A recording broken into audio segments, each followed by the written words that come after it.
जय माता पार्वती। हर हर महादेव। प्यारे बच्चों, कैसे हो तुम? आज तुम्हारी माता और तुम्हारे परमपिता महादेव जी तुम्हारे लिए एक बहुत ही विशेष संदेश लेकर के आए हैं। मेरे बच्चे, यह संदेश तुम्हारे समस्त जीवन की हो रही उन मूलक इकाइयों का सारांश है जो तुम्हें आज तक पता नहीं है और ना ही तो ज्ञात है। मैं तुम्हें प्रत्येक दिन नए संदेश लेकर के आता हूँ और हर दिन नई जानकारी तुम्हें बताने का प्रयास करता हूँ, परंतु तुम समझने का प्रयास नहीं करते हो और मुझे इग्नोर करके चले जाते हो।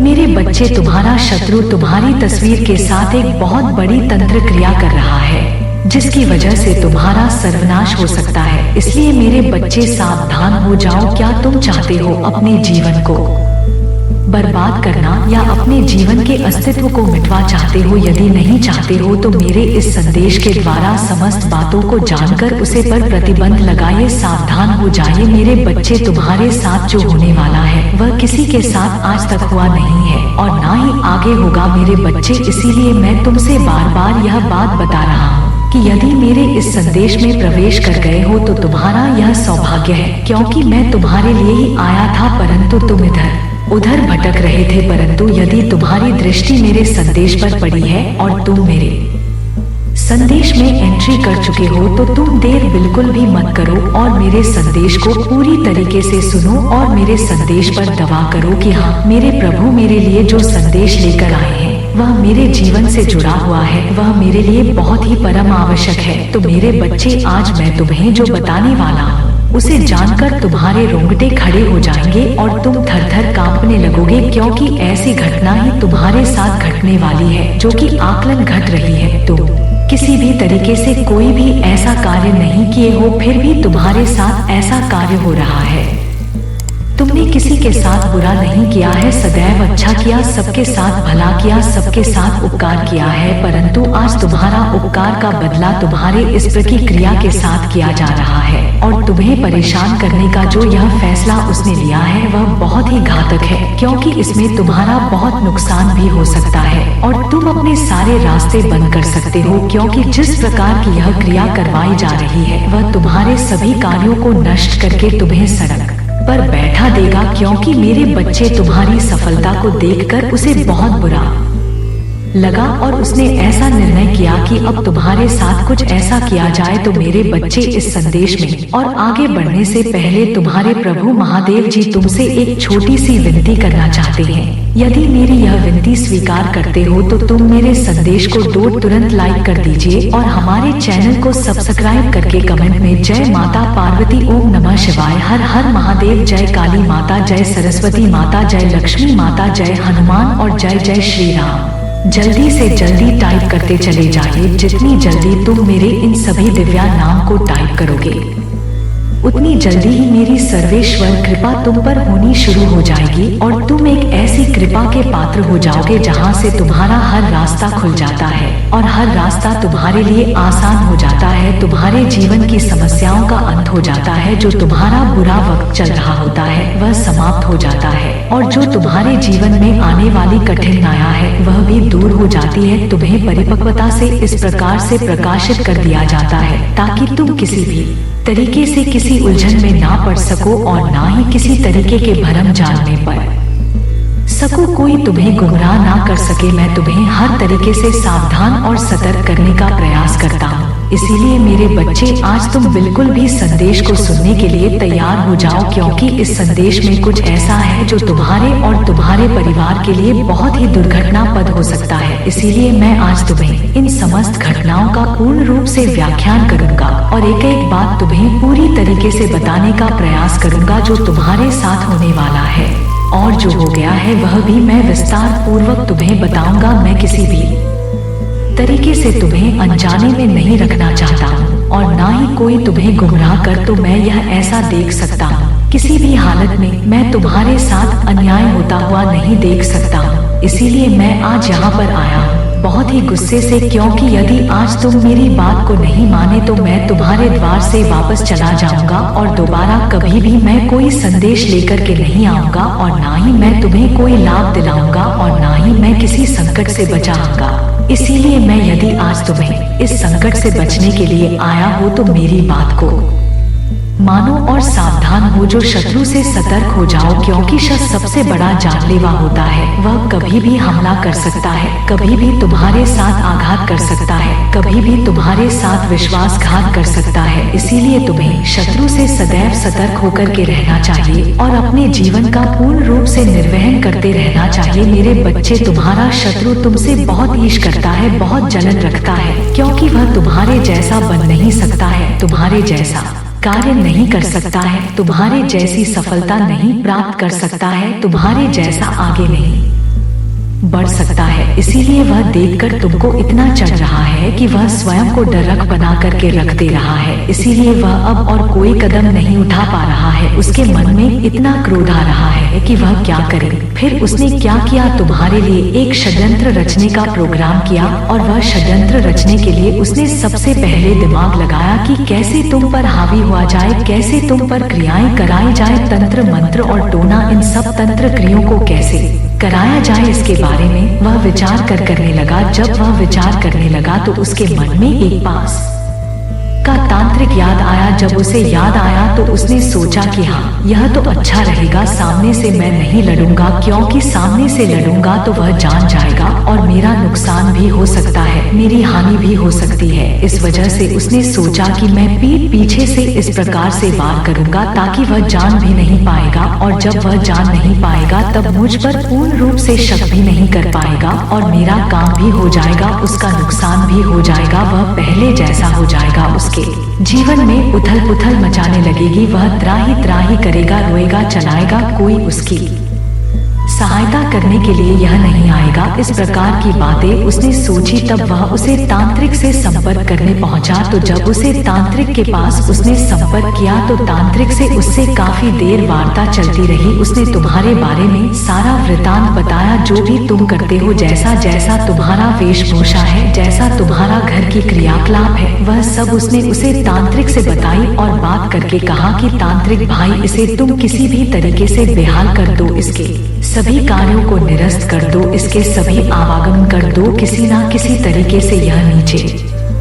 गिरना चाहिए या आसमान की बुलंदियों को छूना चाहता है तो इसे मुझे नीचे गिराना है। इसके लिए तुम जो पैसे लगे वह हमें देने के लिए तैयार हो। तब तांत्रिक ने थोड़ा बहुत सोच विचार कर कहा, पहले तो वह नहीं करना चाहता था, परंतु फिर उसने पैसे के लालच में आकर अपने मन के विचार को बदल दिया और फिर उसने यह निर्णय लिया कि हाँ, मैं अब इसके बारे में ऐसा करूंगा। ऐसा सोचने के बाद में उस तांत्रिक ने फिर तुम पर प्रयास करना शुरू कर दिया और फिर उसने जो अपनी बुरी शक्तियाँ थी उसने तुम पर छोड़ दी और उनसे यह कहा कि जो इसके सभी कार्य बंद कर दो और जहाँ पर भी यहाँ हाथ डाले इसका हाथ खाली जाए और जैसा भी इसका कार्य चल रहा है वह सब पूरी तरीके से बर्बाद हो जाना चाहिए। इसके बदले मैं तुम्हें बहुत सी मिठाइयाँ खिलाऊंगा और तुम्हें नींबू भी चढ़ाऊं। इस प्रकार से उन पूरी शक्तियों से कहकर उसने तुम्हारे घर की ओर भेज दिया, परंतु उसने एक उपाय करने के लिए कहा, जो कि उपाय कुछ ऐसा था। उसने यह कहा कि जो बेटा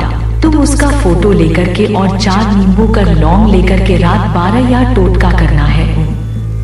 4 लोगों को नींबू में घुसे कर और उसे फोटो के साथ में नदी में डाल देना है, जिससे कि तुम्हारा शत्रु इस तरीके से बहता चला जाएगा जिस प्रकार से नदी में पानी बहता हुआ चला जाता है, कि इस प्रकार से तुम्हारा शत्रु भी डाटा चल जाएगा। इस प्रकार की क्रिया को उसने करने के लिए बताया। तब उसकी मन चकरा गया। वह यह सोचने लगा कि मेरा तो बोलचाल उसे है नहीं और ना ही मेरा आना जाना उसके घर से है, तो मैं अब किस प्रकार से उसका फोटो लेकर के आऊं जिससे कि मैं यह क्रिया कर सकूं। उसने सोचा और विचार किया। काफी देर तक सोता रहा। तब उसके मन में एक विचार आया। फिर उसने मोबाइल निकाला और चलाना शुरू किया। तब उसने फक को खोल करके तुम्हारी आईडी को निकाला और फिर तुम्हारी आईडी से तुम्हारी फोटो को निकाल। जब उसने तुम्हारे फोटो को निकाल लिया तब उसकी तसल्ली मिली कि हाँ, अब मैं इस क्रिया को भली भांति कर सकता हूँ और अपने शत्रु का नुकसान कर सकता हूँ, अपने शत्रु को बर्बाद कर सकता हूँ। इस प्रकार की बातें उसके मन में आने लगी। वह बहुत ही ज्यादा प्रसन्न हो गया। वह बहुत ज्यादा खिलखिला कर नाचने लगा, क्योंकि उसने जो चाहा था वह उसे प्राप्त हो गया था, इसीलिए वह क्या क्रिया करना चाहता था। फिर उसने तुम्हारे फोटो को जाकर के निकलवा लिया और फिर इस फोटो के ऊपर मैंने जैसी क्रिया बताई है वैसी क्रिया करके वह नदी में डाल दिया है। अब तुम्हारे साथ जो हो रहा है, तुम्हारे शरीर में तुम्हारा मन किसी कार्य में लग नहीं रहा है। तुम जो कार्य करते हो उसमें नुकसान हो जा रहा है। तुम्हें अधिकतर निद्रा सताती रहती है, तुम्हारा शरीर भारी रहता है। तुम जो भी खाते हो शरीर में लगता नहीं है, ऐसा लगता है कि तुम्हारे शरीर में जान ही नहीं है, कोई एनर्जी फुल ही नहीं हो रही है। तुम्हें ऐसा लगता है कि मैं एकदम से लाचार हो गया हूँ। इस प्रकार का तुम्हारा मन करता है। तुम यह सोचते हो कि मैं बैठा रहूं, दिन रात बैठा रहा हूँ और कहीं किसी कार्य के लिए ना जाऊं। इस प्रकार का तुम्हारा मन होता है और यह तुम्हारा मन यदि इसी प्रकार से रहा तो तुम आगे का कार्य कैसे करोगे। तो इसीलिए मेरे बच्चे, मैं तुम्हें सावधान और सतर्क करने आया हूँ कि उसे शत्रु ने जो तुम्हारे साथ अन्याय किया है, जो तुम्हारे साथ बुरा बर्ताव किया है, तो उसने बहुत ही गलत किया है, परंतु उसे ऐसा करना नहीं चाहिए। किंतु यदि उसने ऐसा किया है तो उसे उसकी किए की सजा अवश्य मिलेगी, चाहे जैसा भी हो। मैं उसे दंडित अवश्य करूंगा, क्योंकि उसने मेरे प्यारे भक्तों को परेशान करने का काम किया है। आज तक मैंने कभी भी अपने भक्तों को परेशान होते हुए नहीं देखा है, किंतु आज मैं अपने भक्तों को परेशान होता हुआ देखकर मेरे आँख से भी आंसू आ गए हैं। इसीलिए मैं तुम्हारे द्वार पर आया हूँ और तुम्हें यह सब बातें बता रहा हूँ। पूरी तरीके से विस्तार पूर्वक तुम्हारा शत्रु के बारे में बता रहा हूँ, किंतु अब तुम्हें चिंता बिल्कुल भी करना नहीं है। सावधान हो जाना है, बस केवल इतना ही करना है। अब मैं जो तुम्हें बताऊंगा वह तुम्हें करना है और उसी प्रकार से अपने जीवन को आगे बढ़ा करके ले जाना है, क्योंकि उसने जो क्रिया की है उसकी कट मैं तुम्हें बताऊंगा, जिस वजह से तुम काट कर अपने जीवन की अस्तित्व को बचा लोगे और आगे की ओर आकर्षित हो जाओगे, आगे की ओर चले जाओगे। मेरे बच्चे, इससे पहले अगर तुम्हें अपने प्रभु का बहुत ही गुप्त रूप और विशेष रूप से आशीर्वाद चाहिए तो कमेंट बॉक्स में हाँ टाइप करिए और अपनी राशि टाइप कर दीजिए, ताकि मैं तुम्हारी राशि के अनुसार सभी समस्याओं का निवारण कर सकूं, क्योंकि राशि के अनुसार किसी भी समस्या को दूर करने में समय नहीं लगता है। इस प्रकार से थोड़ा समय लग सकता है, परंतु यदि राशि तुम मुझे बता दोगे तो मैं बहुत ही आसानी से और कम समय में तुम्हारा कार्य कर दूंगा और तुम्हारे पास सब चीज उपलब्ध करवा दूंगा। तुम जो सोचोगे वह चीज तुम्हारे पास होगी और तुम्हारे जीवन की समस्त समस्याएं समाप्त हो जाएंगे। तुम्हारे जीवन का जो यह बुरा वक्त चल रहा है वह पलक झपकते ही समाप्त हो जाएगा। बस तुम्हें छोटा सा काम इतना करना है और मेरे बच्चे अपनी स्वीकृति अवश्य प्राप्त कर देना, हर हर महादेव बोलते हुए, क्योंकि तुम अपनी स्वीकृति प्राप्त करवा दोगे तो मैं जान जाऊंगा कि तुमने मेरा संदेश सुना है। अपने नाम के साथ में अपना स्वीकृति पत्र प्राप्त करवा देना। तो मेरे बच्चे अब बढ़ाते हैं और आगे की तरफ की अब तुमको आगे और क्या करना है मेरे बच्चे। तुम्हारे शत्रु का काम है तुम्हें परेशान करना, तुम्हें नीचा दिखाना, तुम्हें तुम्हारे कार्यों में बाधा उत्पन्न करना, परंतु उसके करने से सब कुछ होने वाला नहीं है। वह तो चाहता है कि तुम किसी भी तरीके से कोई कार्य न कर पाओ, रोते रहो और इसी प्रकार से भटकने रहो। वह चाहता है कि तुम भीख मांग कर खाओ, तुम्हारा कार्य आगे ना बढ़े, तुम किसी भी तरीके से किसी कार्य में सक्षम ना हो पाए और तुम्हारे पास अधिक पैसा ना आने पर तुम धनवान ना बने पाओ। इस प्रकार की बातें वह सोचता रहता है, परंतु उसके सोचने और ना सोचने से कुछ भी होने वाला नहीं है। जो विधाता ने लिख दिया, जो विधाता ने कर दिया, जो मैंने कहा वही होगा। उसके कहने और ना खाने से कुछ होने वाला नहीं है। बस वह इसी प्रकार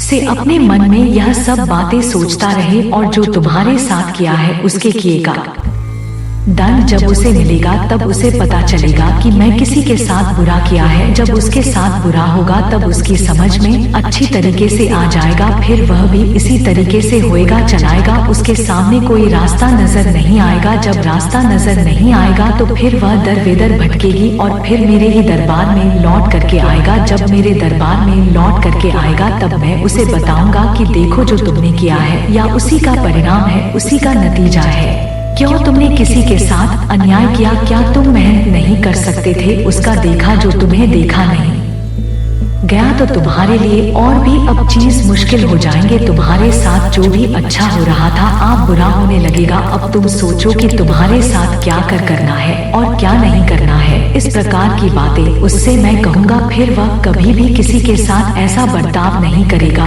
और कभी भी किसी को परेशान करने के बारे में नहीं सोचेगा। मेरे बच्चे, तुम्हारा सोचना और ना सोचना किसी के लिए फर्क नहीं पड़ता है, परंतु मेरी वजह तुम्हें अब ज्यादा अधिक सोने की कोई जरूरत नहीं है। अब तुम्हारे प्रभु की कृपा तुम पर हो गई है। यदि मैं तुम पर कृपा कर दी है तो अब तुम्हें सोने की कोई जरूरत नहीं है, क्योंकि जितना भी तुम्हारा कार्य है, जितने भी तुम्हारे रुके हुए कार्य में समय पूर्ण करूंगा। जो तुम्हारे साथ ही हो रहा है, तंत्र मंत्र टोटका में सबका विनाश करूंगा। किस प्रकार से तुम्हें आगे बढ़ाना है अभी हमें पूरी प्रक्रिया तुम्हें बताऊंगा। यही मेरा एक में उद्देश्य है, तुम्हें तुम्हारे जीवन को आगे बढ़ाने के लिए, क्योंकि मेरे बच्चे मैं तुम्हें तो बहुत आगे बढ़ा दिया था, परंतु तुम्हारा शत्रु ने तुम्हारे मार्ग में बाधा उत्पन्न कर दी और तुम्हारे लिए सब चीज मुश्किल कर दी। तुम्हारे सोने की जो क्षमता थे, तुम्हारे अंदर जो भी विचार था, तुम्हारे मन में जो उत्सुकता थी, वह सब समाप्त कर दी है उसने, क्योंकि तुम अब एक पाषाण की तरह हो गए हो। तुम्हारा मन कुछ करने को नहीं कह रहा है। तुम एकांत में बैठे रहते हो और सोचते रहते हो कि मैं क्या करूं क्या ना करूं, परंतु तुम्हारे साथ जो यह अन्याय हुआ है उसका पूरा हिसाब किताब कौन करेगा और इसके जो नुकसान हुआ है कौन भरपाई करेगा। तो यह तुम्हारा शत्रु ही भरपाई करेगा, क्योंकि जब वह भी रोएगा तुम्हारे तरफ, क्योंकि मेरे बच्चे जो जैसा करता है उसे वैसा ही फल मिलता है। यदि आज उसने तुम्हारे साथ ऐसा किया है तो कल उनके साथ ही ऐसा होगा। यह तो मैं लिखकर कह रहा हूँ, क्योंकि जब किसी व्यक्ति के जीवन में खुशहाल जिंदगी चल रही होती है तो उसके जीवन में उपद्रव करना अच्छी बात नहीं है। यदि तुमने उपद्रव किया है तो उसकी सजा भी तुम्हें मिलेगी, क्योंकि आज के टाइम पर बड़ी ही मेहनत से कुछ हासिल किया जाता है। बहुत मेहनत करनी पड़ती है कुछ पाने के लिए, और तुमने जो हासिल किया था वह सब तुम्हारी मेहनत की कमाई का था, परंतु उनसे देखा नहीं गया और उन्होंने तुम्हारे जीवन में हस्तक्षेप करके तुम्हारे जीवन को बर्बाद करने का काम किया। यही उनके लिए सबसे गलत बात है और यही सबसे उनका धर्म का काम है मेरे बच्चे, परंतु उन्होंने आज तक तुम्हारे जैसी मेहनत नहीं की है। वह चाहे जितना कोशिश करने, परंतु तुम्हारे जैसा कभी भी नहीं कर पाएंगे, तुम्हारे तक कभी भी नहीं पहुंच पाएंगे। उनके जितने भी प्रयास है वे सब असफल हो जाएंगे, वह सब इसी प्रकार से रह जाएंगे। वह चाहे जितना सोच ले, किंतु तुमसे आगे नहीं जा सकते हैं। बस उनके मन में जो यह इच्छा है वही चलती रहेगी। मेरे बच्चे, इस संदेश में दावा करने के लिए मेरा भाग्यशाली अंक 888 टा करते चले जाइए, क्योंकि यह अंक बहुत ही लाभकारी है, बहुत ही चमत्कारी है। इस अंक को दबाते ही तुम्हारे जीवन का जो भी बुरा वक्त है वह टाल जाता है और तुम्हारे जीवन में आकाशमान ऐसा परिवर्तन होने लगता है कि तुमने कभी सोचा नहीं होगा। क्योंकि मेरे बच्चे, जो मेरी शक्तियां हैं वह सब सक्रिय रहती हैं, हर समय एक्टिव रहती हैं। किसी भी कार्य को करने के लिए क्षण भर में वह करके रख देती है, परंतु बस तुम्हें उनकी सेवा करनी होती है। जितनी जो लोग सेवा करते हैं उन्हें उतना ही फल मिलता है। आगे का जो भी वृतांत होता है वह हमें पूरी तरीके से तुम्हें बताता हूँ। आज जो भी तुम्हारे साथ हुआ है अन्य, उसका मैं पूर्ण तरीके कैसे तुम्हें हिसाब दूंगा। अब तुम बिल्कुल भी परेशान मत होना, क्योंकि अब मैं आ गया हूँ। अब तुम्हारे जीवन के जितने भी नकारात्मकता है और जितना भी तंत्र मंत्र है वह सब मैं काट दूंगा। यदि आज तुमने मेरा यह संदेश पूरा सुन लिया है तो यही तुम्हारे लिए सबसे एक मूल कर्तव्य है। अब मैं तुम्हारे जीवन के सभी बड़ों को काटता हूँ, सभी तंत्र मंत्र क्रियों को काटता हूँ और इस पर वापस करता हूँ जिसने तुम्हारे पर करवाई है। परंतु उसे तांत्रिक की मैं क्या बात करूं, उसे तांत्रिक को तुम्हें बहुत कठोर दंड दूंगा, क्योंकि उसने मेरी शक्तियों का बड़ा प्रयोग किया है और दुरुपयोग किया है। उन्होंने किसी धर्म के लिए कार्य नहीं किया है, किसी अच्छाई के लिए कार्य नहीं किया है, इसलिए मैं उसे भी अधिक से अधिक बड़ा दंड दूंगा और उसके जीवन से इन शक्तियों को छीन लूंगा। अब वह सोचेगा, अब वह त्राही करेगा, जिसकी वजह से उसका घर चल रहा है। अब वह उसके लिए भी तड़पेगा, क्योंकि उसने जो यह अन्याय का काम किया है उसे यह नहीं करना चाहिए था, कड़क नहीं करना चाहिए था। उसने ऐसा किया, इसीलिए इसे आज इसका दंड भी भोगना पड़ेगा। चाहे जैसा भी हो जाए, चाहे जैसी स्थिति आ जाए, मैं उसे छोड़ूंगा नहीं, क्योंकि उसने जो तुम्हारा बुरा हाल किया है, जी दशा में तुम्हें पहुंचा है, उसका तो बदला लेना ही पड़ेगा। नहीं तो इसी तरीके से संसार में बहुत से तांत्रिक हैं और अन्य अधर्म करते रहेंगे और लोगों को, मेरे भक्तों को परेशान करते रहेंगे। मेरे बच्चे, यदि तुम्हें अपनी प्रभु की बातों पर विश्वास है और अपनी माताजी पर पूर्ण श्रद्धा है तो कमेंट बॉक्स में हाँ टाइप करें कि हाँ, मेरे प्रभु ने आज मेरे जीवन का जिस प्रकार से सारांश प्रस्तुत किया है वह सब सत्य है। जैसा जैसा मेरे प्रभु ने बताया है वैसा ही मेरे जीवन की घटनाओं में घटित हो रहा है, मेरे साथ घटित हो रहा है। मैं सोच रहा था यह सब मेरे साथ क्यों हो रहा था, परंतु मैं समझ नहीं पा रहा था। आज मेरे प्रभु ने पूरा खुलासा कर दिया है, इस प्रकार का खुलासा कर दिया है कि अब मैं यह सोच रहा हूँ कि यदि आज मेरे प्रभु ना आते, मुझे ना बताते, तो मैं इसी प्रकार से भ्रम में पड़ा रहता और मुझे कोई भी उचित रास्ता ना बताता और ना ही मुझे कोई उचित तरीके से आगे बढ़ता। मैं इसी तरीके से सोचता रहता और अपने जीवन को खोजता रहता, बर्बाद करता रहता, क्योंकि जब मैं जान ना पाता तब मैं आगे क्या करता है, बस यही बात अपने मन में लेकर के बैठा रहता। क्योंकि जब मेरे सामने कोई रास्ता ना आता तो और मेरे पास कोई ऑप्शन भी नहीं था कि मैं कोई ऑप्शन ऐसा चुन सकूं जिससे मेरा सब काम सुलभ हो जाए। परंतु मेरे प्रभु ने आज मुझ पर बहुत बड़ा उपकार किया है, बहुत बड़ी कृपा की है। मैं अपने प्रभु से बहुत ही ज्यादा प्रसन्न हूँ, अपने प्रभु की इस दयालुता पर बहुत ही ज्यादा उनका धन्यवाद करना चाहता हूँ, क्योंकि जिस प्रकार से उन्होंने मेरे जीवन का व्याख्यान किया है वह पूर्ण रूप से सत्य है। परंतु अब मेरे प्रभु मेरे जीवन की इन समस्याओं को भी दूर कर देंगे जल्दी से जल्दी। जब वह मेरी इन समस्याओं को दूर कर देंगे तभी वह मेरे लिए सब कुछ अच्छा कर पाएंगे। आज मेरे लिए उन्होंने जो समय निकाल कर मुझे अपना बनाया है, मुझे अपने दर्शन दिए हैं, मुझे स्वीकार किया है, मुझे बहुत अच्छा लगा है, क्योंकि मैं अपने आप को बहुत भाग्यशाली समझता हूँ जो मेरे प्रभु मेरे दरबार में आए हैं, मेरे द्वारा पर आए हैं और मुझसे बात कर रहे हैं। मैं इतना ज्यादा प्रसन्न हो गया हूँ कि मैं अपनी खुशी शब्दों में बात नहीं सकता हूँ और मैं अपना जो भी समय है अब प्रभु की भक्ति में लगाना चाहता हूँ, प्रभु की भक्ति में ली होना चाहता हूँ, प्रभु पर आश्रित होना चाहता हूँ, उनके बताए द्वारा मार्ग पर चलना चाहता हूँ, उनका अनुसरण करना चाहता, उनकी जितनी भी कही बातें हैं उन पर पूर्ण रूप से विश्वास करके आगे बढ़ना चाहता हूँ। बस मेरा एक यही मेल उद्देश्य है। अब मैं अपने प्रभु को कभी नहीं छोड़ूंगा, उनके साथ रहूंगा, उनके चरणों में अपना स्थान ग्रहण करूंगा। उनके चरणों की धूल ही मेरे लिए पर्याप्त है, मैं उनके चरणों की धूल से ही रहूंगा और मैं अपने जीवन का पूरा समापन अपने प्रभु को देता हूँ। वह चाहे जो भी करे, चाहे मुझे नचावे, चाहे मुझे मरे, चाहे मुझे कुछ भी करे, मैं अपना पूरा जीवन प्रभु के चरणों में समर्पित करता हूँ। मेरे बच्चे, तुम्हें इतना कुछ करने की आवश्यकता नहीं है जितना तुम बोल गए हो। बस तुम अपने प्रभु का इसी तरीके से ध्यान करते रहो, भजन करते रहो, पूजन करते रहो और मैं तुम्हारे जीवन में इसी प्रकार से खुशियाँ लाता रहूंगा, आनंद लाता रहूंगा। जो तुम्हारे जीवन की रुकावटें उनको दूर करता रहूंगा। बस तुम्हें अब चिंता बिल्कुल भी नहीं करना है।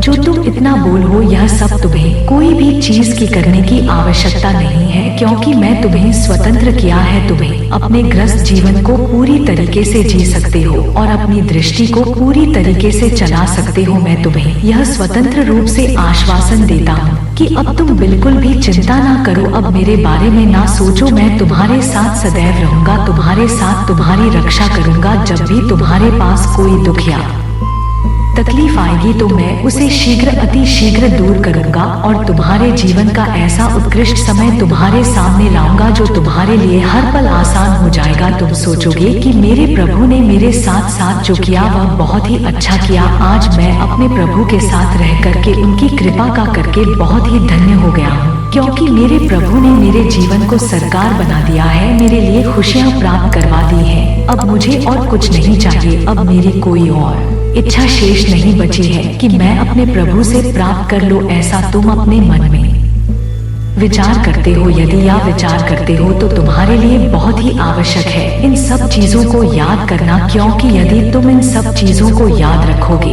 और इन सब चीजों में रहोगे तो ही तुम्हारे लिए बेहतर होगा, बेहतर जीवन की शुरुआत करोगे और आगे चल कर के एक नया मुकाम हासिल करोगे। जब तुम नया मुकाम हासिल कर लगे तभी तुम एक नए दौर से देख जाओगे और नए तरीके से प्रस्तुत किए जाओगे जीवन में। चाहे जैसी समस्या आएगी तुम उसका सामना भी कर लोगे और जो भी तुम्हारे साथ अनुचित होने वाला होगा उसे भी किसी न किसी तरीके से तुम रोक लोगे। आज की यह जो मैं तुम्हें विशेषता बता रहा हूँ यही तुम्हारे लिए सबसे महत्वपूर्ण है और यही तुम्हारे लिए सर्वोपरि है। बुधवार को पड़ रही है कामिक एकादशी। इस दिन आपको एक चुटकी हल्दी वाला उपाय और एक दीपक वाला उपाय और 5 तुलसी के पत्ते वाला उपाय जरूर करना चाहिए, क्योंकि दोस्तों श्रावण महीने में कामिक एकादशी रही है, उसके उपलक्ष्य में बुधवार का दिन पड़ रहा है। यह तो सबसे बड़ा संयोग निकाल कर आ रहा है, इस साल का सबसे दुर्लभ संयोग है, इसलिए आप इस अवसर को हाथ से ना जाने दे और इस उपाय को जरूर करें। दोस्तों पंडित जी ने आज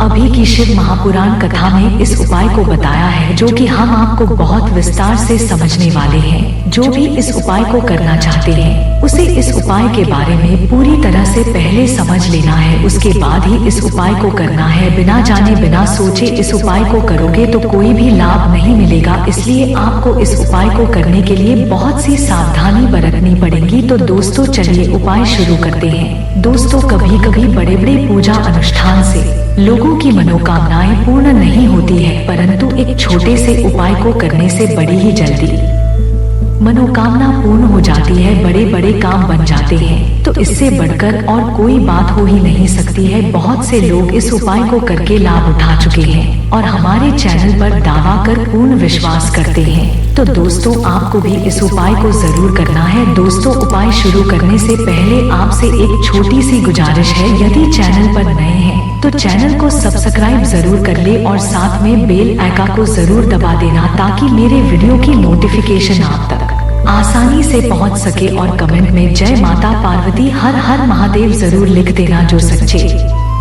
भक्त हैं वही लिखेंगे। दोस्तों यदि आप भी बुधवार कामिक एकादशी में इस उपाय को करना चाहते हैं तो पहले तो आप अच्छे से इस उपाय को समझ ले, उसके बाद में इस उपाय को करें, ताकि आपको इस उपाय का पूर्ण फल प्राप्त हो सके। तो दोस्तों आपके जीवन में बहुत सारी समस्याएं हो सकती हैं, चाहे जैसी भी सम हो, चाहे वास्तु दोष हो, चाहे पी दोष हो, चाहे ग्रह दोष हो, सभी प्रकार के कष्टों को समाप्त करने वाला यह उपाय है। और आपके जीवन में चाहे जैसी परेशानी है, चाहे रुपया पैसों की परेशानी है, क्योंकि हर व्यक्ति के जीवन में कोई ना कोई परेशानी तो अवश्य रहती है। यदि आपके जीवन में पैसों की परेशानी है या पैसा आपका कहीं पर फंसा हुआ है या कोई ऐसी मनोकामना है जो आपके मन में बहुत दिनों से है परंतु पूरी नहीं हो रही है, तो वह आप इस उपाय को करते हुए बोल सकते हैं। आपकी मनोकामना पूर्ण होते देर नहीं लगेगी। जो माताएं हैं, बहनें हैं, अपनी मनोकामना भगवान शिव से पूर्ण करवाना चाहती है और अपने घर में सुख समृद्धि चाहती है, तो घर की जो बड़ी माताएं बहनें हैं संगीत वही इस उपाय को करें, क्योंकि माताओं बहनों को घर की लक्ष्मी कहा जाता है, इसलिए यह उपाय माताएं बहनों के हाथ से अधिक फलदायी होगा। बाकी इस उपाय को कोई भी कर सकता है, चाहे छोटा हो चाहे बड़ा हो, कोई इसके लिए प्रतिबंध नहीं है। श्रावण माह बुधवार के दिन इस उपाय को जरूर करें माताएं बहनें, और अपने जीवन में खुशहाल जीवन का आशीर्वाद पाए। बुधवार कामिक एकादशी के दिन भगवान विष्णु और भगवान शिव बहुत जल्दी प्रसन्न हो जाते हैं। तो आइए दोस्तों अब समझ इस हल्दी वाले उपाय को करना कैसे है। तो दोस्तों सबसे बड़ी बात निकाल कर आती है कि इस उपाय को करना की समय है, तो हम आपको बता दें इस उपाय को सुबह के समय करना बहुत बेहतर होगा। सुबह का समय जो है इस उपाय के लिए बहुत उत्तम माना गया है, परंतु यदि आप किसी कारणवश घर पर नहीं हैं, किसी काम से बाहर गए हैं या किसी काम से फंस गए हैं, आप इस उपाय को करने में सक्षम नहीं है सुबह के समय, तो आप चिंता बिल्कुल भी मत करें। आपके लिए एक और अवसर भी है जो है शाम का समय, यानी कि प्रदोष काल। प्रदोष काल में भी आप इस उपाय को बड़ी ही आसानी से कर सकते हैं। तो कुछ लोग सोचेंगे कि प्रदोष काल क्या होता है, तो हम आपको बता देते हैं। प्रदोष काल शाम 6 से लेकर के शाम 7 तक होता है, जिसमें आप एक चुटकी हल दी वाले उपाय को बड़ी ही आसानी से कर सकते हैं। इसमें भी आपको इस उपाय का पूरा फल देखने को मिलेगा, परंतु कुछ लोग कहेंगे कि भाई हम तो नौकरी पर जाते हैं, ड्यूटी पर जाते हैं, तो शाम 6 और 7 के बीच में नहीं आ सकते हैं, मुझे आने में लेट हो जाती है। तो भाई इसमें चिंता करने की कोई बात नहीं है, आप 7 से 8 के बीच में भी इस उपाय को कर सकते हैं। यदि इससे भी अधिक देर हो जाए तो भी कर सकते हैं, क्योंकि 31 जुलाई 2024 बुधवार श्रवण माह को आप बड़ी ही आसानी से इस उपाय को कर सकते हैं, क्योंकि यह दिन बहुत पवित्र माना जाता है। इस दिन आप किसी भी समय करते हैं तो आपको इसका फल अवश्य मिलेगा, परंतु ज्यादातर कोशिश करें कि समय से इस उपाय को कर ले तो ज्यादा बेहतर रहेगा, वरना आप थोड़ा देर से भी कर सकते हैं, इसमें कोई पाबंदी नहीं है। तो देखिए दोस्तों, एकादशी के दिन भगवान विष्णु और माता लक्ष्मी का पूजन किया जाता है, क्योंकि यह दिन माता लक्ष्मी और भगवान विष्णु को ही पूरी तरह से समर्पित होता है। कामिक एकादशी के साथ साथ श्रावण माह का बुधवार भी है, तो यह बहुत ही अच्छा है। आपको अब आगे पैसे आने के रास्ते, सुख शांति समृद्धि वैभव सब कुछ आने के रास्ते दिखाई दे जाएंगे, और साथ ही साथ भगवान शिव आपके सभी संकटों को दूर करेंगे। तो सबसे पहले बात करते हैं उस उपाय की जो आपको कामिक एकादशी श्रावण माह बुधवार को जरूर करना है। कोई भी इच्छा, कोई भी मनोकामना, कोई भी आपके जीवन की समस्या है जो समाप्त ना हो रही हो, तो इस उपाय के करने से आपकी सभी समस्याएं समाप्त हो जाएगी और आपके धन आने के द्वारा बहुत ही सरलता से खुल जाएंगे। जब आप कामिक एकादशी वाले दिन इस उपाय को कर लेते हैं तो आपके पूरे साल कोई भी उपाय करने की जरूरत नहीं है, क्योंकि यह उपाय बहुत ही दुर्लभ उपाय है। दोस्तों, भगवान श्री हरि तुलसी दल के बिना अधूरे हैं और तुलसी पत्ते के बिना भगवान विष्णु का भोग अधूरा है। दोस्तों, श्री हरि विष्णु को प्रसन्न करके आप अपनी मनोकामना को पूरा कर सकते हैं, क्योंकि यदि भगवान विष्णु प्रसन्न हो गए तो आपकी कोई भी मनोकामना, कोई भी इच्छा अधूरी नहीं रहेगी, वह पूर्ण हो ही जाएगी। तो चलिए उपाय को करना कैसे है आपको बताते हैं। आपको 5 तुलसी के पत्ते पहले से ही तोड़ कर लेना है। हाँ भाई, जो 5 तुलसी के पत्ते आपने लिया है, यह आपके श्री हरि विष्णु को समर्पित करना है। आपके घर में पूजा स्थल में श्री हरि का कोई फोटो या प्रतिमा हो, वहां पर आप 5 तुलसी के पत्ते समर्पित कर दें, क्योंकि भगवान विष्णु की मूर्ति बहुत कम ही देखने को मिलती है। और साथ में देसी घी का गोल दीपक भी जला देना है और ओम नमो भगवते वासुदेवाय नमः इस मंत्र का 11 बार जाप करना है। जाप करने के बाद में श्री हरि विष्णु से अपनी जो मनोकामना है, जो इच्छा है, वह कह देनी है और उनसे प्रार्थना करना है कि हे प्रभु, मेरी मनोकामना को शीघ्र पूर्ण करो और मेरे जीवन के सभी संकटों को दूर करो। दोस्तों, अगर आपके घर में निर्धनता बहुत है, गरीबी आपका पीछा नहीं छोड़ रही है, या फिर धन आपके पास बिल्कुल भी रुकता नहीं है, या तो आपके घर में नकल का खर्चा होता रहता है, या फिर घर में कोई व्यक्ति ऐसा है जो हमेशा बीमार रहता है, उसका स्वास्थ्य ठीक नहीं होता है और घर के लोगों से अनबन बनी रहती है, या फिर घर के व्यक्ति का विवाह नहीं हो रहा है, विवाह टूट जा रहा है, यह सभी जितनी मनोकामनाएं हैं आपको भगवान विष्णु से कह देना है। श्रावण माह कामिक एकादशी का अवसर है, आपकी इच्छा अवश्य पूर्ण होगी। जो भी आप भगवान से मांगोगे वह सब प्राप्त होगा, भगवान विष्णु इनकार नहीं करेंगे। तो दोस्तों, अब चलते हैं दूसरे उपाय की तरफ। तो यदि आपके घर में आर्थिक संकट है, धन का अभाव है, नौकरी नहीं लग रही है, बीमारी आपका घर नहीं छोड़ रही है, रोजगार आपका चल नहीं रहा है, दुकान आपकी बैठ गई है, तो आज रात ही एक दीपक वाला उपाय जरूर करें। इस उपाय के करने से आपकी सभी समस्याएं समाप्त हो जाएंगी। दोस्तों, दीपक हमारे घर की नकारात्मकता को दूर करता है। यदि आप रात्रि में इस दीपक के उपाय को करते हैं तो आपके लिए बहुत लाभकारी होगा। दोस्तों, यह अवसर बहुत सालों बाद आता है।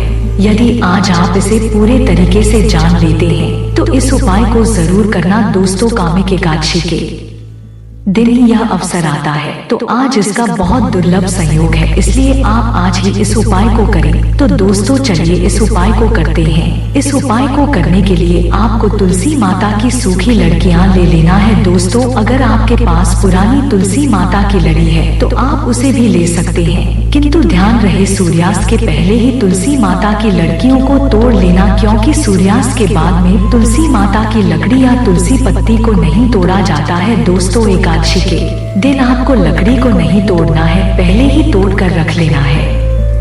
दोस्तों, इस उपाय को करने के लिए सबसे पहले तो आपको मिट्टी का दीपक लेना है। आप चाहे तो आटे का दीपक भी ले सकते हैं। आटे का दीपक सभी दीप में सर्वश्रेष्ठ माना गया है। दोस्तों, दीपक के अंदर आपको शुद्ध देसी घी का प्रयोग करना है और जो तुलसी माता की लड़कियां हैं उन पर घी लगाकर उसे दीपक में छोड़ देना है। कभी कभी ऐसा होता है कि दीपक के साथ में लकड़ी भी जल जाती है, तो आपको करना क्या है, आपको उस लकड़ी में रुई लपेट लेना है और रुई लपेट कर इस दीपक में डुबो देना है। उसके बाद में उस दीपक को भगवान विष्णु के सामने प्रज्वलित करना है, या तो भगवान श्री राम के सामने प्रज्वलित करना है या फिर भगवान कृष्ण के सामने प्रज्वलित करना है। यानी कि भगवान विष्णु के जितने भी अवतार हैं उनके किसी एक के पास प्रज्वलित कर देना है, या फिर माता तुलसी के पास में इस दीपक को जला सकते हैं। परम पूज्य गुरु जी ने बताया है, जो भी व्यक्ति तुलसी की डंडी के साथ इस प्रकार दीप दान करता है उस पर भगवान श्री हरि और रामचंद्र की विशेष कृपा प्राप्त होती है और उसके घर में सुख शांति समृद्धि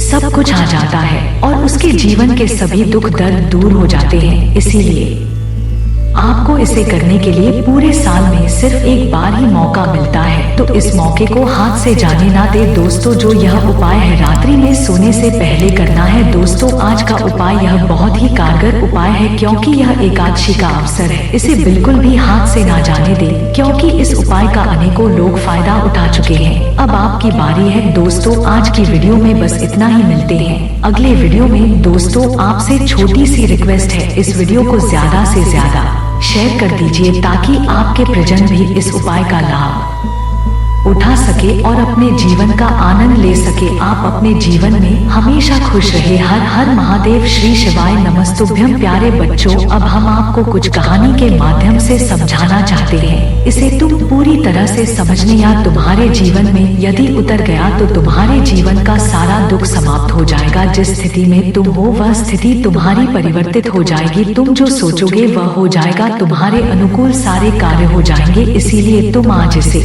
विधा पूरी तरीके से सुनना, क्योंकि यह तुम्हारे जीवन में चमत्कार के जैसा कार्य करेगा। आज यदि तुमने इस पर विचार कर लिया और इसे अपने ध्यान में बैठा लिया तो तुम्हें कुछ और करने की आवश्यकता नहीं है और ना ही कुछ तुम्हें इधर उधर भटकने की जरूरत है। तो बहुत ही ध्यान से इसे सुनना है तुम्हें। प्यारे बच्चे, बहुत पहले की बात है। शुद्ध जी बोले, अब वैदिक भक्तों के लिए पार्थिव पूजन का वह विधान कहते हैं जो उन्हें भुक्ति मुक्ति को देने वाला है। वेद सूत्रों की विधि से स्नान एवं विधि पूर्वक संध्या कर फिर ब्रह्मा भैया गिरकर पीछे दर्पण करें तथा संपूर्ण नित्य कर्मों को करके शिव स्मरण पूर्वक भस्म तथा रुद्राक्ष तो पहले ही धारण कर ले। फिर भक्ति पूर्वक श्रेष्ठ पार्थिव लिंग की वेदोक्त विधि से भली प्रकार पूजन करें। किसी नदी के तट पर, पर्वत पर, जंगल में, शिवालय या पवित्र देश में पार्थिव पूजन करना उचित है। शुद्ध देश में उत्पन्न हुई मिट्टी को पर्यटन से लाकर सावधान हो शिवलिंग की पूजा करनी चाहिए। मृतिका को जल से शुद्ध कर धीरे धीरे उसके पिंड बनाए। फिर वेद मार्ग द्वारा सुंदर पार्थिव लिंग की रचना करें। नमः शिवाय इस मंत्र से पूजन सामग्री का शोधन करें। पुनः भूरा इस मंत्र से सिद्ध करें। आयुष्मान से जल का संस्कार करें। नमस्ते रुद्र इस मंत्र से स्पष्ट बंद करें। नमः संभव है इस मंत्र से क्षेत्र की शुद्ध करें और नया पूर्वक पंचामृत से रोशन करें। नमो नील गिरवर इस मंत्र से लिंग की प्रतिष्ठा करें तथा अंत रुद्राय मंत्र से भक्ति पूर्वक रामानी आसान दे। फिर मानो महानतम इस मंत्र से आवाहन करते रुद्र इस मंत्र से उपदेश करें या मिशम इस मंत्र से शिव जी का न्यासा करें। आयोजित इस मंत्र से प्रेम पूर्वक अधिवास करें तथा अशोक जी इस मंत्र द्वारा देवता का न्यास करें। सहयोग व सातीन करें। फिर नमस्ते शुभम नीलगिरी व इस मंत्र से मनु दवारा पत्स नान और रुद्र गायत्री से आज देकर तब कम मंत्र से आसमान कारण। फिर दाढ़ी क्रमबद्ध इस मंत्र से दाढ़ी स्नान और घृत जो इस मंत्र द्वारा घाट से स्नान कारण तथा पृथ्वी व्यायाम इस मंत्र द्वारा दूध से स्नान कारण। इस प्रकार विद्युत विधि से जो बुद्धिमान शंकर जी का पूजन करता है उसको शिव जी उत्तम फल प्राप्त करते हैं। है ब्राह्मण इसकी एक और साधारण विधि है। शिव जी के नाम से ही पार्थिव लिंग की पूजा करनी है। मुनीश रेस्टोरेंट जो पूजा सब कामनाओं को पूर्ण करने वाली है उसे सुनिए। हर महेश्वर शंभु सुपन नाधारी शिव पशुपति महादेव। इस क्रम से मृत का लाकर उसे मिले, फिर प्रतिष्ठा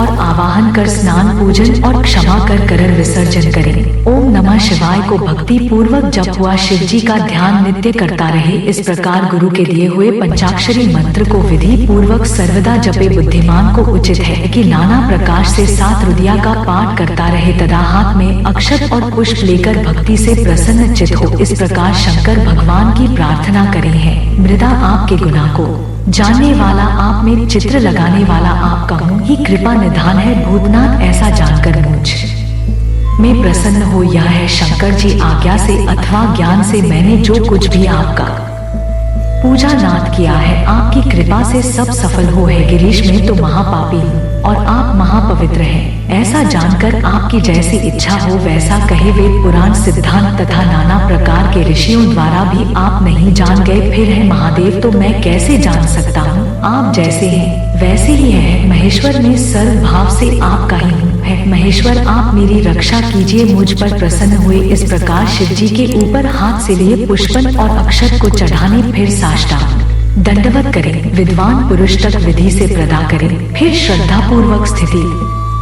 वारा देवेश का स्तवन करें। फिर गले से शब्द निकालकर पवित्र हुए नम्रता पूर्वक प्रणाम करें और सदर पूजन विसर्जन करें है। मनी शार्दुल इस प्रकार सुविधि पार्थिव पूजन से भक्तों को मुक्ति, भक्ति और भक्ति प्राप्त होती है और आचार्य एवं गुरु जैसा बताओ वैसा पाप नाशक विधान करें। शिव धर्म में प्रदक्षिणा सबसे श्रेष्ठ है। क्रिया से युक्त जब रूप प्रणव ओंकार ही प्रदर्शना है। जन्म और मरण माया चक्र है और इसी को शिव का बाली पीठ कहते हैं। बलि पीठ से प्रारंभ करके प्रदत्त के कम से नमस्कार द्वारा आत्मसमर्पण करें, अर्थात जन्म और मरण दोनों को शिव की माया में अर्पण कर देवे। शिव की माया में अर्पण करने से फिर आत्मा को जन्म मरण नहीं प्राप्त होता और प्राणी मुक्त हो जाता है। जब तक शरीर क्रिया के अधीन है तभी तक बंद होने से यह जीव कहा जाता है और स्थूल, सूक्ष्म और कारण तीनों शरीरों को वश करने पर विद्वानों द्वारा यही मुक्त कहा जाता है। शिव जी ही इस माया चक्र के प्रणेता है। शिव जी ही सबके परम कारक है। शिव जी ही माया में अर्पित द्वंद का शिव जी ही निवारण करते हैं। जब हम शिव द्वारा कल्पित दंड को शिव में ही अर्पण कर देते हैं तब उसके निवारण कर्ता शिव जी निश्चय ही उसका निवारण कर देते हैं। है ब्राह्मणों पर दक्षिण और नमस्कार शिव जी को अत्यंत प्रिय है। जो परमात्मा शिव की इस प्रकार षोडशोपचार उपचार वाला पूजन प्रचुदा और नमस्कार करते हैं उन्हें महान फल की प्राप्ति होती है। पृथ्वी में ऐसा कोई पाठक नहीं है जो प्रदक्षिणा से नाश न होता हो। इसीलिए प्राधीन से ही समस्त पापों का नाश करें। जैसे भी हो शुद्ध अन्न खाकर जीव ही सादी से रहित हो एकाग्र मन में शिव जी की भक्ति करें और मौन रहकर शिव रहस्य का मनन कर यथा सत्य गोदा करें। परंतु शिव भक्तों में अवश्य ही शिव महात्मा को प्रकाशित करें। शिव मंत्र के रहस्य को शिव ही जानते हैं, अन्य नहीं। शिव भक्त को चाहिए कि नित्य ही शिवलिंग का आश्रय कर वास करें है। ब्राह्मण जो मनुष्य इस अध्याय को पढ़ने या सुनते हैं वे शिव जी की कृपा से ज्ञान को प्राप्त करते हैं और अपने जीवन में उन्नति करते हैं। तब ऋषि जी बोले, हे सूत जी आप चिरकाल तक जीवित रहे, आप धन्य है जो आपने शिवलिंग महिमा को हमें भली प्रकार समझाया है। क्यों ना हो, आप शिव के परम भक्त हैं। आप पार्थिव महेश्वर की जैसी महिमा अपने श्री व्यास जी से सुनी हो वह सब हम लोगों को सुनाए। तब फिर सूत जी बोले हैं, ऋषियों अब आप लोग सुनो। मैं अपनी भक्ति तथा आधार से प्रसन्न होकर शिव के पार्थिव लिंग की महिमा का वर्णन करता हूँ। है विप्र सब लिंगों में पार्थिव लिंग श्रेष्ठ है जिनके पूजन से बहुत से लोग सिद्ध हो जाते हैं। ब्रह्मा, विष्णु और कितने भी ऋषियों के पार्थिव लिंग के पूजन से मनोरथ पूर्ण हुए हैं। देवता, असुर, मनुष्य, गंधर्व, सर्प, रक्षा तथा और भी बहुत से शिवलिंग की पूजा कर परम सिद्धि को प्राप्त हुए हैं। सतयुग में यातना का, त्रेता में स्वर्ण का, द्वापर में पैर का और कलयुग में पार्थिव लिंग श्रेष्ठ है। पार्थिव मूर्ति के अनन्य पूजन व तप से भी अधिक फल प्राप्त होता है। जैसे समस्त नारियों में गंगा जी श्रेष्ठ है वैसे ही सब लिंगों में पार्थिव लिंग श्रेष्ठ है। जैसे सब मित्रों में ओंकार ही महान है वैसे ही सब लिंगों में पार्थिव श्रेष्ठ आराध्या और पूजनीय है। जैसे सब वर्णों में ब्राह्मण श्रेष्ठ है, सब पुरिया में काशी श्रेष्ठतम है। जैसे सब व्रत में शिवरात्रि श्रेष्ठ है और जैसे शक्तियों में जैविक शक्ति श्रेष्ठ पर मानी गई है। शिव जी का ऐसा भक्ति अपनी सब कामनाओं को प्राप्त करता है। इस उत्तम आख्यान से आयु आरोग्य, स्वर्ग तथा पुत्र आदि का शुभ प्राप्त होता है। इस प्रकार से हमने आपको संपूर्ण कहानी का व्याख्यान कर दिया, आपको सुना दिया कि पार्थिव शिवलिंग की पूजा कैसे करनी चाहिए, उसका निर्माण कैसे करना चाहिए, सभी को हम विधि पूर्वक आपको बताए हैं। यदि आप पार्थिव शिवलिंग के बारे में नहीं जानते हैं, पार्थिव शिवलिंग का पूजन कैसे किया जाता है, पार्थिव शिवलिंग कैसे निर्माण किया जाता है, किन मित्रों से पार्थिव शिवलिंग का पूजन किया जाता है, तो मैं तुम्हें स्पष्ट रूप से पूरी तरह से बता दिया है। आप जो है मुनियों द्वारा, वेदों द्वारा भी करवा सकते हैं, परंतु आप साधारण विधि भी द्वारा करवा सकते हैं। जैसा कि मैंने बताया है पुत्रों, अब चिंता बिल्कुल भी मत करो, तुम्हारे महादेव जी तुम्हारे साथ है, तुम पर कृपा कर रहे हैं। और यदि तुम क्यों महापुराण के हिसाब से यदि यह कार्य करते हो तो तुम्हारे लिए बहुत ही श्रेष्ठ कर होगा। यदि तुम्हें अपने प्रभु पर पूर्ण रूप से विश्वास है और श्रद्धा है तो कमेंट बॉक्स में हाथ टाइप करिए और बताइए कि आज मेरे प्रभु ने मेरे जीवन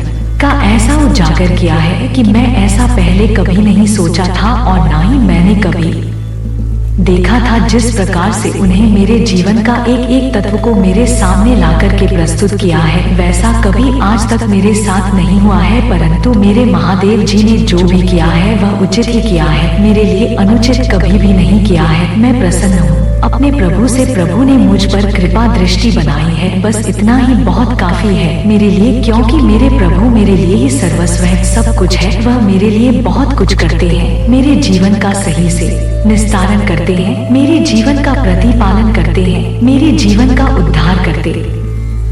मैं अपने प्रभु की चरण और चरणों में रहना चाहता हूँ। कृपाल दयालु है, दीनानाथ है, भोलेनाथ आप मुझ पर कृपा कीजिए, मेरे दुखों को हारिए, मेरे कासन को दूर करिए। मैं जिन दिक से गुजर रहा हूँ, जिन संकट मेरे सामने गुजर रहे हैं, उन संकटों को मेरे से दूर कर दीजिए। प्रभु आप मुझ पर कृपा कर दीजिए, मैं आपसे बार बार प्रार्थना कर रहा हूँ, मेरी प्रार्थना को स्वीकार कर लीजिए। आप तो दीनदयाल है, आप तो कृपालु है, फिर मुझ पर कृपा क्यों नहीं कर रहे हैं? आपको मुझ पर कृपा कर देनी चाहिए, क्योंकि मैं आपका परम भक्त हूँ और आपकी भक्ति में ही रहता हूँ। मैं आपकी शरण में हमेशा रहना चाहता हूँ और आपकी सेवा करना चाहता हूँ। बस मेरे लिए इतना ही तात्पर्य है, क्योंकि मैं अपने प्रभु के बिना नहीं रह सकता है। आज यदि तुम्हें कुछ हौसला बनाकर रखना है तो बस यही बात है कि तुम्हें आगे का बहुत कुछ सोचना है। यदि तुम्हें बहुत कुछ सोच में ना आए तो तुम छोटा सा कोई और ऐसा काम करें जिससे तुम्हारा कल्याण हो सके। मेरे बच्चे तुम चिंता बिल्कुल भी मत करो, मैं तुम्हारे साथ हूँ, सदैव तुम्हारे साथ, तुम्हारा कल्याण के लिए हूँ, तुम्हारा कल्याण करता रहूंगा। जीवन का जो भी तुम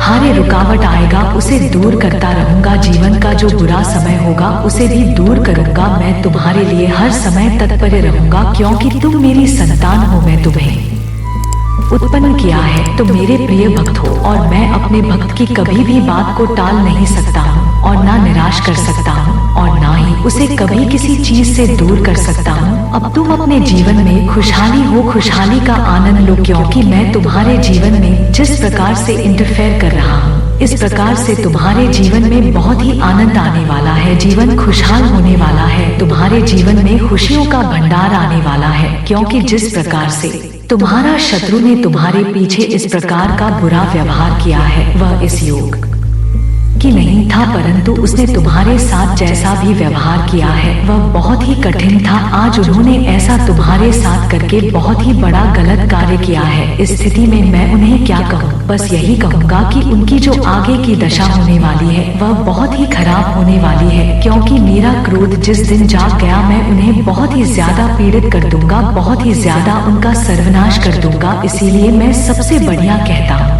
कि कभी भी किसी को परेशान मत करो, कभी किसी के साथ कोई ऐसा करते मत करो जैसे किसी को परेशानी हो सके। परम मेरे बच्चे तुम तो बहुत साधारण व्यक्ति हो, तुम अपने जीवन को बहुत सरल तरीके से प्रस्तुत करते हैं और बहुत ही सरल तरीके से अपना जीवन का निर्माण करते हो। बस यही तुम्हारे लिए अहम भूमिका लगता है कि इसी प्रकार से आगे भी तुम्हें कार्य करते रहना है। आगे अभी तुम्हें और कुछ ही करना है। अब मैं तुम्हें जो कुछ समझाया वह तुम्हें बहुत ही भारी भांति से समझ में आ गया होगा, मुझे आशा है। अब मैं चलता हूँ, क्योंकि अब मेरे जाने का समय आ गया है।